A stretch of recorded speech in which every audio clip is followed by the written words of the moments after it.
अस्सलाम वालेकुम dear student, dear subscriber, उम्मीद है आप अच्छे होंगे। बहुत ही स्टूडेंट ने मुझे मजबूर किया, बहुत ही डिमांड्स आ रहा था, टेलीफोन आ रहे थे, मैसेजेस आ रहे थे कि सर आप काइंडली सेकेंड ईयर की क्लास भी साथ साथ यूट्यूब पे शुरू करें, क्योंकि सेकेंड ईयर के मैंने सिर्फ 15 लेक्चर दिए थे, वो भी ऑर्गेनिक केमिस्ट्री की रीढ़ की हड्डी जिसे हम नोमेनक्लेचर कहते हैं, नोमेनक्लेचर के मैंने 16 लेक्चर दिए थे। अब आज से इंशाल्लाह मैं कोशिश करूँगा वीक में एक वीडियो में बना सका या ज़्यादा से ज़्यादा 2 बना सका, तो मैं आपके लिए जो सेकेंड ईयर का पहला चैप्टर है S&P ब्लॉक एलिमेंट, इस चैप्टर को मैं रेगुलर बेसिस पे स्टार्ट कर रहा हूँ और इन कोर्स के मुताबिक स्टार्ट कर रहा हूँ। ठीक, तो मेरे वीडियो के साथ रहिए और ज़्यादा से ज़्यादा शेयर करें। पहला लेक्चर है, बिस्मिल्लाह करके इस लेक्चर को हम अच्छी तरह समझेंगे, क्योंकि इसमें हमने बहुत सी बारीकियों को देखना है। यही चीज़ें हमने इस चैप्टर के अंदर आगे जाके फॉलो अप करना है। ठीक, चैप्टर का नाम देखें, चैप्टर नंबर फर्स्ट है, सेकेंड ईयर का है। ठीक, इसका नाम क्या है? S&P block elements. क्या है? S&P ब्लॉक, ये चैप्टर का नाम है, नेम ऑफ चैप्टर है। ठीक, सबसे पहले हम S ब्लॉक को समझेंगे। ठीक, अगले लेक्चर में रहेगा, उसमें मैं P ब्लॉक आपको समझा के दूंगा, क्योंकि इसके बाद जो दूसरा चैप्टर होगा वो D और F से कनेक्टेड है। सही, तो वहाँ पे D और F की बातें चलेगी, वो भी मैं आपको समझा के दूंगा। सबसे पहले नंबर पे हमें ये पता होना चाहिए, हमें ये कैपेबिलिटी होनी चाहिए कि S ब्लॉक एलिमेंट को हम डिफाइन कैसे कर सकते हैं। S ब्लॉक एलिमेंट को हम डिफाइन कैसे कर सकते हैं, मतलब इसकी डिफिनेशन कैसे कर सकते हैं। बहुत आसानी से हम इसको डिफाइन कर सकते हैं। अक्सर स्टूडेंट इसकी डिफिनेशन में भी कंफ्यूज रहते हैं, अक्सर स्टूडेंट इसकी डिफिनेशन में भी कंफ्यूज रहते हैं। ठीक, तो आप कह सकते हो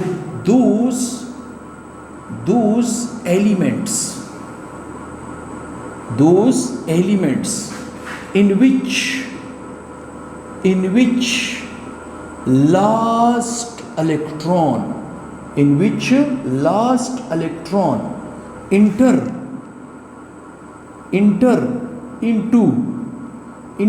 into S subshell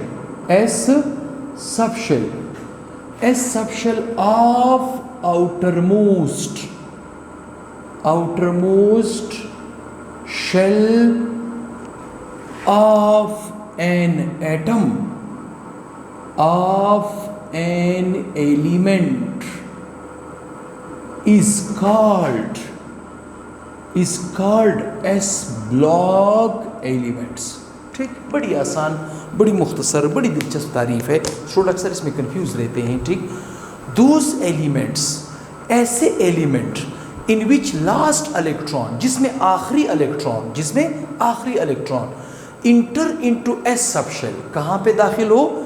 S subshell में दाखिल हो, शेल के अंदर सबशेल में दाखिल हो, of outermost shell of an atom of an element.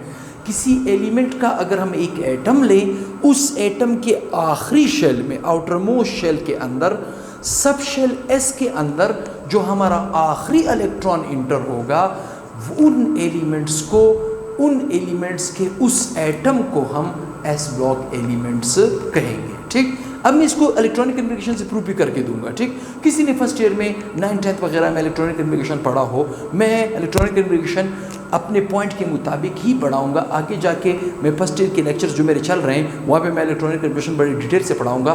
तो यहाँ पे फ़िलहाल मैं अपने इलेक्ट्रॉनिक कम्युनिकेशन की मदद ले सकता हूँ ताकि मैं इस डिफिनेशन को प्रूफ कर सकूँ। ठीक, असल में इलेक्ट्रॉनिक कन्फिग्रेशन है क्या, इसकी डिफिनेशन भी आपकी क्लियर होनी चाहिए। ठीक, इसकी डिफिनेशन भी आपकी क्लियर होनी चाहिए। अब इसको इस तरह डिफाइन कर सकते हो, बल्कि आप इसको यूँ डिफाइन कर सकते हो, the arrangement, ठीक, या यू कैन से डिस्ट्रीब्यूशन भी कह सकते हो। ठीक, द अरेंजमेंट ऑफ इलेक्ट्रॉन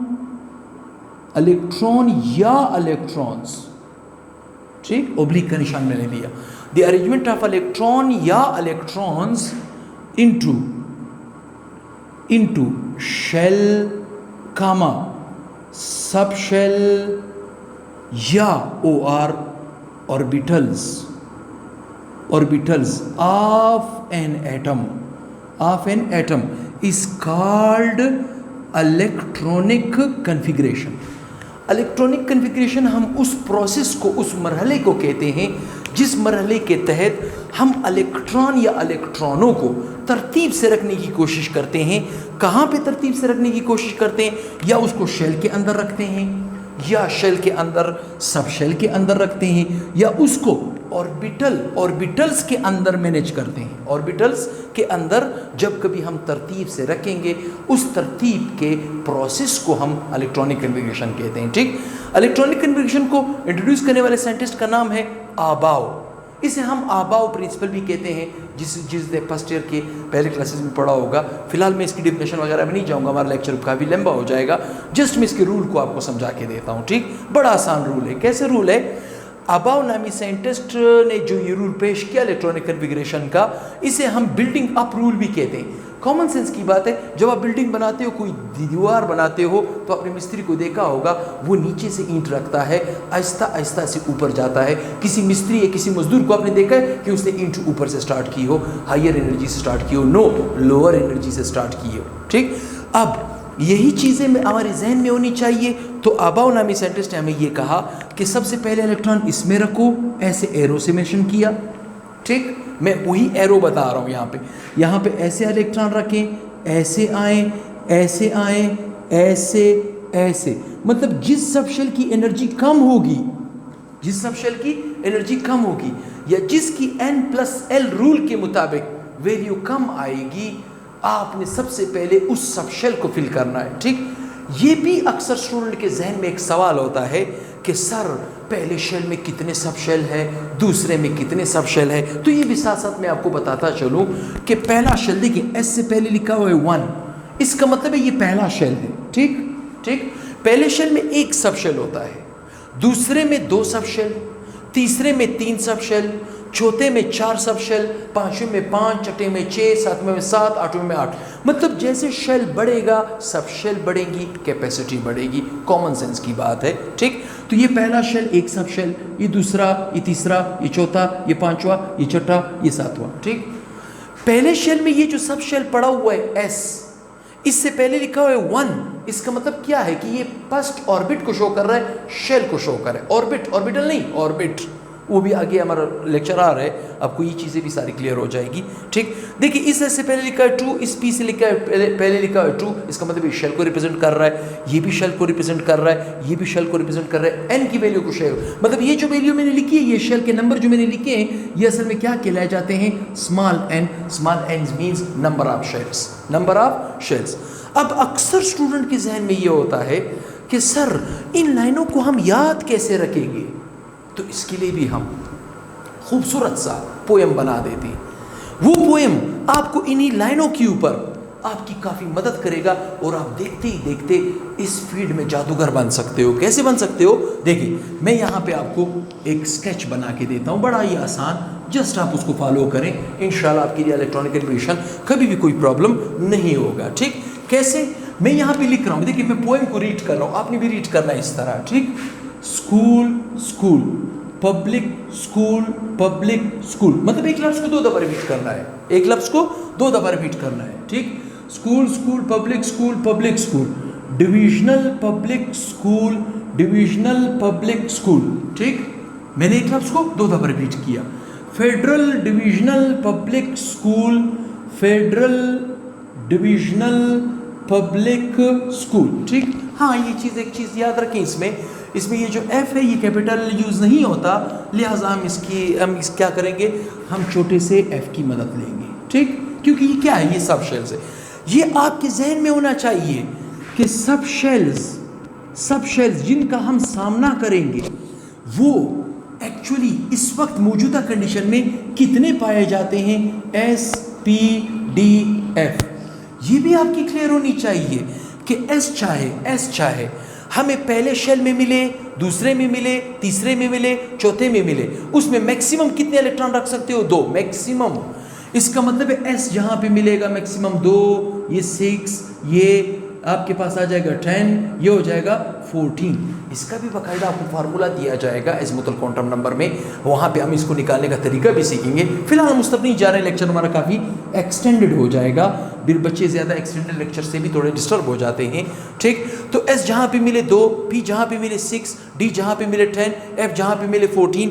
तो अब मैंने जब स्केच बनाया हमने क्या कहा, school school public school public school, divisional public school divisional public school, divisional public school, federal divisional public school, federal divisional public school. अब आप देखिए एस जहाँ पे नजर आए मैक्सिमम 2 इलेक्ट्रॉन रखते जाए। ये मैं आपके लिए रफ बना रहा हूँ, रफ उन्हीं लाइनों को प्रोसेस कर रहा हूँ जो अबाव नामी साइंटिस्ट ने हमें दिया है, ठीक। क्या इलेक्ट्रॉन को आपने सबसे पहले कहाँ पे किस सबशेल के अंदर रखना है। पी जहाँ पे मिले 6 6 6 6 6 6 इलेक्ट्रॉन रखने हैं, ठीक। डी जहाँ पे मिले 10 इलेक्ट्रॉन 10 इलेक्ट्रॉन 10 इलेक्ट्रॉन और 10 इलेक्ट्रॉन रखोगे। एफ जहाँ पे मिले 14 इलेक्ट्रॉन एंड 14 इलेक्ट्रॉन का मैक्सिमम मालिक होता है। ये एक रफ आपके लिए तैयार हो रहा है, ठीक।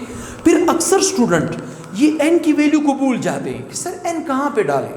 इसके लिए भी मैं आपको आसान तरीका बताऊंगा, सीधी गिनती उल्टी गिनती। आपके साथ सारा ये स्केच हासिल होगा, बिल्कुल एग्जैक्टली ये फिगर आएगा। कैसे आएगा अभी देखिए। इससे पहले आप इसको अलॉट कर दो फर्स्ट। क्या अलॉट कर दो? फर्स्ट। तो फिर इससे इसको मिल जाएगा 2, इसको मिल जाएगा 3, ये 4, ये 5, ये 6, ये 7, ये 8। जैसे एस को आपने 8 नंबर आपने इसको अलॉट करके दिया, तो एस के बाद कौन सा सबशेल होता है? पी। तो 1 नंबर कम कर दो। मैंने कहा सीधी गिनती उल्टी गिनती।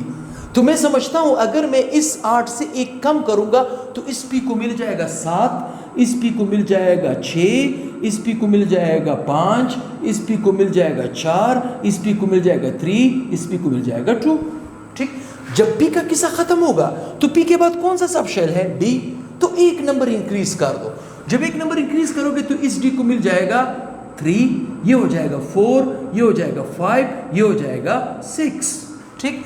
जैसे ही डी खत्म हो जाए, डी के बाद कौन सा सबशेल आपको मिलेगा? एफ। 1 नंबर कम कर दो। तो 6 से 1 नंबर कम करोगे तो क्या आएगा? इसको मिल जाएगा 5 और इसको मिल जाएगा 4। ये वही स्केच तैयार हुआ।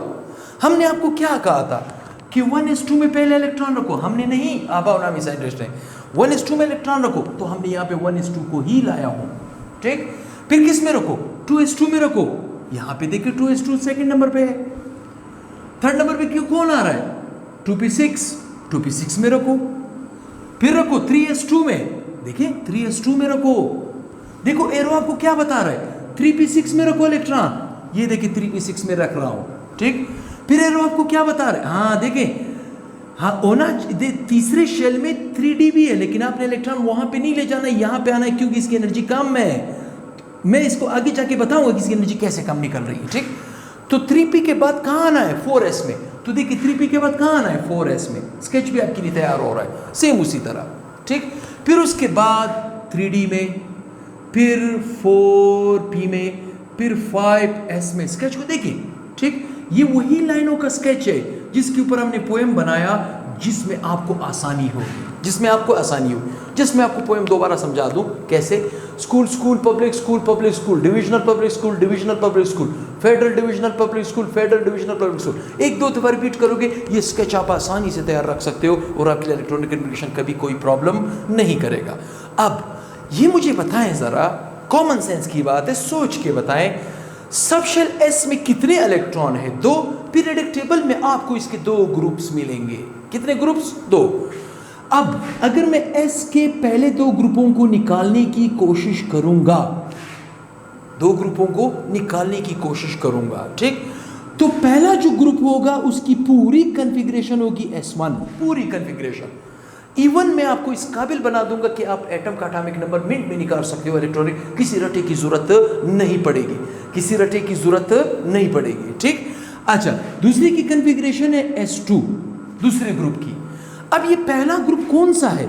इसे हम कहते हैं फर्स्ट ए ग्रुप, ठीक। और इसे हम कहते हैं सेकंड ए ग्रुप। इसमें मेंबर्स कौन कौन से हैं? इसमें मेंबर्स आपको कौन कौन से मिलेंगे, ठीक।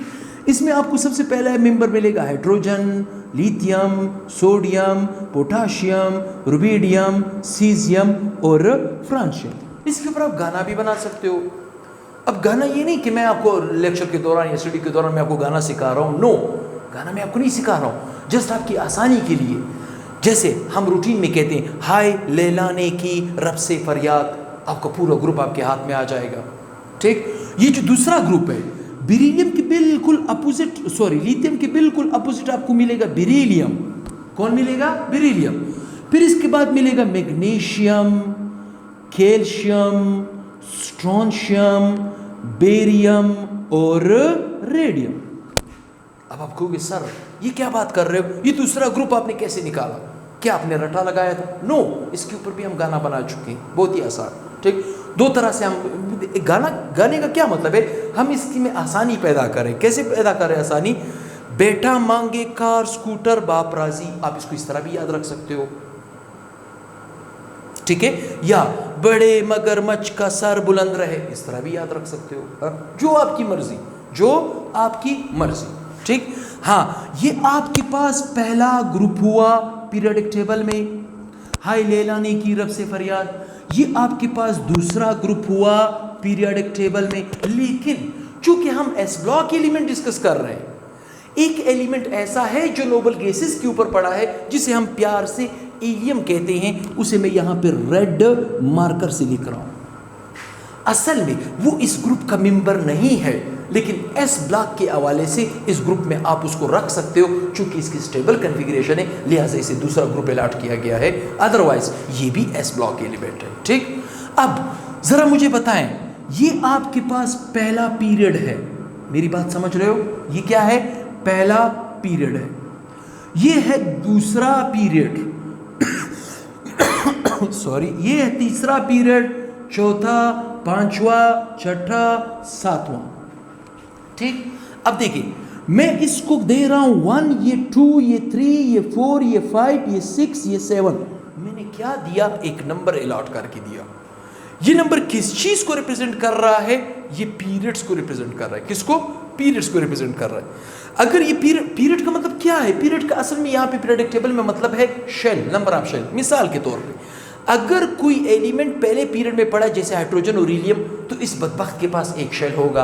अगर कोई एलिमेंट दूसरे में पड़ा है तो 2 शेल का मालिक है। अगर तीसरे में पड़ा है तीसरे में पड़ा है 3 शेल, इसके 4 हो जाएंगे, इसके 5, मतलब इसके पास भी 5 शेल है, इसके पास भी 5 शेल है। पीरियड का मतलब है नंबर ऑफ शेल, जो कि पीरियोडिक टेबल में मेंशन किया जाता है। अब अगर ये स्केच मुझे मालूम है, अब देखिए क्या मैंने इनका एटॉमिक नंबर लिखा है? नो, लेकिन मैं एटॉमिक नंबर इस इलेक्ट्रॉनिक कन्फिगरेशन की मदद से आसानी से निकाल सकता हूं। जैसे मैं एक स्केच देता हूं, सपोज मैं लेता हूं सोडियम। क्या लेता हूं? सोडियम। एग्जाम में अगर वो इलेक्ट्रॉनिक कन्फिगरेशन आपसे सोडियम का मांगेगा, तो फिर वो आपको एटॉमिक नंबर देगा। उसको पता है एग्जामिनेशन में कि एग्जामिनेशन में पेपर बनाते वक्त वो लोग इस बात का ख्याल रखते हैं, कमज़ोर से बच्चे को भी उठा के चलते हैं और स्ट्रॉन्ग से स्ट्रॉन्ग स्टूडेंट को भी लेके चलते हैं। तो वो आपको अक्सर एटॉमिक नंबर देगा, वरना रूल के मुताबिक उसको एटॉमिक नंबर नहीं देना चाहिए। ये गिरफ्त आपके पास खुद होनी चाहिए। सपोज मुझे नहीं है मालूम इसका एटॉमिक नंबर, लेकिन मैं इलेक्ट्रॉनिक कन्फिगरेशन की मदद से आसानी से निकाल सकता हूँ। लेकिन मुझे क्या करना होगा? मुझे इसकी लास्ट कन्फिगरेशन निकालनी होगी। लास्ट कन्फिगरेशन कैसे? सबसे पहली बात, ये कौन सा ब्लॉक एलिमेंट है? तो आप कहोगे सर ये तो एस ब्लॉक एलिमेंट है। कौन सा ब्लॉक है? एस ब्लॉक एलिमेंट है। ठीक, ये पहला शर्त आपके सामने होना चाहिए। एस ब्लॉक में, एस में 2 इलेक्ट्रॉन आते हैं, पीरियोडिक टेबल में 2 ग्रुप्स मिलेंगे। कितने ग्रुप्स मिलेंगे? 2। आप मुझे बताएं सोडियम पहले ग्रुप का मेंबर है या दूसरे का? अगर पहले का है तो क्या मैं इधर लिख सकता हूं S1 ब्लॉक? लिख सकता हूं, बिल्कुल। देखो S को मैंने क्या दिया? 1। क्यों? क्योंकि S ब्लॉक का पहला ग्रुप है ये पूरा S1, ये पूरा S2। ठीक, अगर ये S1 है तो जरा मुझे बताएं ये किस पीरियड से बिलोंगिंग, किस पीरियड के अंडर आता है? ये पहला पीरियड है, ये दूसरा है, ये तीसरा है, यस तीसरा है। इसका मतलब है क्या मैं इस S से पहले लिख सकता हूं? 3S1 लिख सकता हूं। ये है लास्ट कन्फिगरेशन, इसे हम क्या कहते हैं? Last electronic configuration. अब आप मुझे बताएं, ये जो आपको पोएम मैंने लिख के दिया रफ के तौर पे, ये आपके इसी वक्त काम आएगा। कैसे? यहां पे आप जरा ढूंढे 3S कहां है? 3S इज हियर, ये नजर आ रहा है। तो क्या आप यहां से लेकर यहां तक नहीं लिख सकते? लिख सकते हैं। कैसे? अभी देखिए 1S2, 2S2, 2p6 3s, sorry 3s, मैंने क्या लिखना था 3s, क्या लिखना था 3s।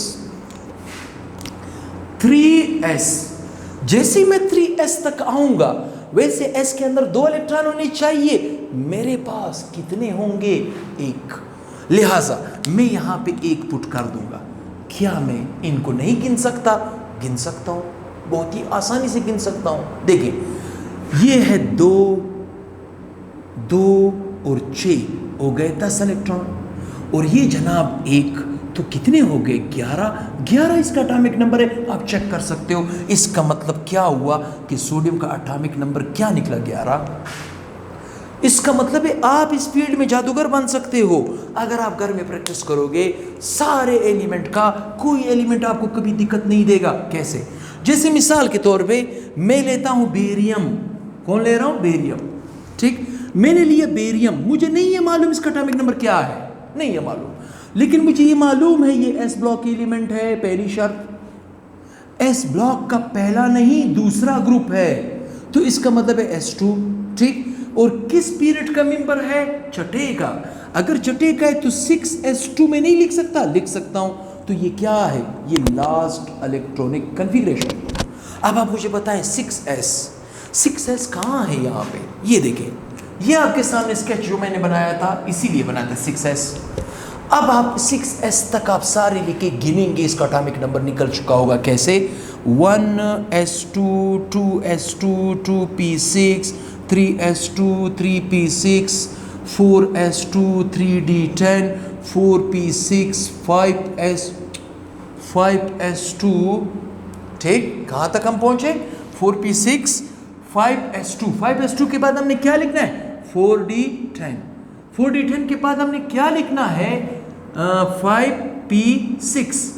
5p6 के बाद कहां पे आएंगे? हाँ, जैसे ही हम 6s तक पहुंचेंगे, s में हमने कितने इलेक्ट्रॉन रखने हैं? 2, तो हमारी कॉन्फ़िगरेशन यहां पे कोलैप्स हो जाएगी। ठीक, कैसे? अब देखिए ये पहला शेल, मैंने क्या कहा? ये पहला शेल, इसमें 2 इलेक्ट्रॉन है। ठीक, ये है दूसरा शेल, इसमें 8 इलेक्ट्रॉन है। ठीक, ये है तीसरा शेल 2 6 10, ये हो गए 18। ये देखिए 4s, ये तो चौथा शेल है। ठीक, तो 4s 4p, ठीक है, 4d 4s 4p 4d, ये कितने हो गए? 2 6 और 10, ये भी हो गए 18। कौन बचा? ये वाला बचा s। ठीक, ये बचा s, ये बचा p और ये बचा s। ठीक, मतलब ये s5, ये s, ये pb5, ये है 2, ये है 6, ये हो गए 8। ठीक, आखिरी बचा 2, इनको जमा करो, इसका एटॉमिक नंबर निकल चुका है। कैसे? 02 08 18 18 08 02। ठीक, 8 2 16 3 8 24 4 8 32 32 33 34 35 36 36 3 सेल 2 और 3, ये हो गए 5 56। इसका मतलब है कि बेरियम का एटॉमिक नंबर क्या है? 56। एग्जाम में ये एटॉमिक नंबर आपको दिया जाएगा। ये तो मैं आपको सुपर ट्रिक बता रहा हूँ। इंशाल्लाह आपको इससे बेहतरीन लेक्चर मेरी नज़र में आपको कोई भी नहीं मिलेगा। बेरियम है तो बेरियम का आपके पास ये 56 इसका एटॉमिक नंबर है। चेक कर सकते हो पीरियोडिक टेबल में 56 ही निकलेगा। ठीक, अब सबसे बड़ा एटम जिसे हम कहते हैं फ्रांशियम, जिसके इलेक्ट्रॉनिक कन्फिग्रेशन अगर आप सीख गए तो ये सारे ग्रुप आपके लिए मजाक बन जाएंगे। कैसे? अभी देखिए, फ्रांशियम में लिख रहा हूं यहां पे। फ्रांशियम कौन सा ब्लॉक एलिमेंट है? S block. एस ब्लॉक का कौन सा ग्रुप है? पहले ग्रुप में आ रहा है तो S1। किस पीरियड का मेंबर है? 7 का, तो 7s1। लास्ट कन्फिग्रेशन निकल आई। जब लास्ट कन्फिग्रेशन 7s आपके पास मौजूद है तो फिर मैं समझता हूं इसकी कन्फिग्रेशन आप बिट में कर सकते हो। कैसे? 1s2 2s2 2p6 3s2 3p6 4s2 3d10 4p6 5s2। ठीक, 5s2 5s2 के बाद क्या है 4d 10, 4d10, ठीक। 4d10 के बाद क्या है 5p6, 5p6 के बाद क्या है 6s2, 6s2 के बाद क्या है 4f14, 4f14 के बाद क्या है 5d10, 5d10 के बाद क्या है 6p6, 6p6 के बाद क्या है 7s1, 7s1। मैं समझता हूं इसको आप जमा कर सकते हो, ठीक। ये देखिए, इनको जमा करें, ये हो जाएंगे 10, इनको जमा, अब शेल में नहीं समझा रहा हूँ, एक दफ़ा समझा चुका हूँ, तो फिर आप लमसम जमा कर सकते हो, ठीक। इनको जमा करें, ये हो जाएंगे 10, ये ऑलरेडी 10 10 और 6 और 2, ये हो जाएंगे 18, ये हो जाएगा 10, ये भी 18, ठीक, ये हो जाएगा 14, ठीक, और ये हो जाएगा 10 और 16 और ये 17, ये 17 हो जाएगा। अच्छा, इनको अगर आप जमा करोगे तो आपको आंसर मिलेगा 87। इसका मतलब है कि आपके पास इसका 87 एटॉमिक नंबर निकल आया। तो मैं समझता हूँ आप इंशाल्लाह एटॉमिक नंबर निकालने में जादूगर बन चुके हो, सिर्फ एस ब्लॉक में। अब मेरा दूसरा लेक्चर आ रहा है पी का, तो उसमें भी इंशाल्लाह आपको यही पॉइंट दोबारा से रिपीट किए जाएंगे। घर में आपने सारे एलिमेंट्स के ऊपर प्रैक्टिस करनी है ताकि एस ब्लॉक आपका कंप्लीट हो सके, तो हम आगे जाके और मज़ीद काम कर सके। किसी ने स्क्रीनशॉट लेना हो तो वो ले सकता है, ग़ालिबन स्क्रीनशॉट ले चुके हो या नहीं, ले चुके हो, ठीक। उम्मीद करता हूँ आपको ये लेक्चर अच्छा लगा होगा, नॉलेजेबल लगा होगा। दुआओं में अगर अच्छा लगा है तो दुआओं में मुझे याद रखें, मेरे चैनल को ज़्यादा से ज़्यादा सपोर्ट करें, अपने दोस्तों के साथ शेयर करें लेक्चर को, और ज़्यादा से ज़्यादा सब्सक्राइबर दें। मेरी video France, United Arab Emirates, United State, Canada, इन सब में मेरा वीडियो बहुत ही ज़बरदस्त अंदाज में चल रहा है, और हमारे अपने बच्चे जिनकी खिदमत हम कर रहे हैं उनकी कमज़ोरी हमें काफ़ी लग रही है। तो लिहाजा आप अपने आप को कोशिश करें कि आप मेरे चैनल को ज़्यादा से ज़्यादा सपोर्ट करें। क्वेटा साइंस एकेडमी के नाम से है। इंशाल्लाह बहुत ही जल्द अगले लेक्चर के साथ हाजिर होगा। अल्लाह हाफ़िज़।